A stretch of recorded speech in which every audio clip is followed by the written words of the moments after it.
Prótínverksmiðjur eru þau frumulíffæri sem að smíða prótín í öllum frumum. Þetta eru annars vegar ríbósóm og hins vegar frymishnet.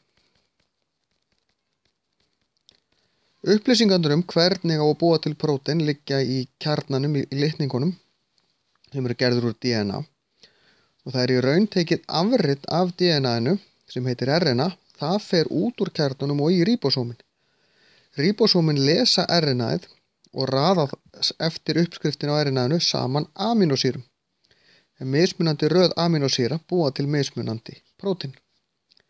Frymishnettið tekur svo við þessari keðju amínósýra og pakkar því saman á réttan hátt þannig að prótínið virkir rétt og flytur það frumuna og þannig endurnýjar fruman sig og hún býr líka til, ef hún þarf að stækka og fjölga sér, þá er þetta það sem það ferli sem sér það.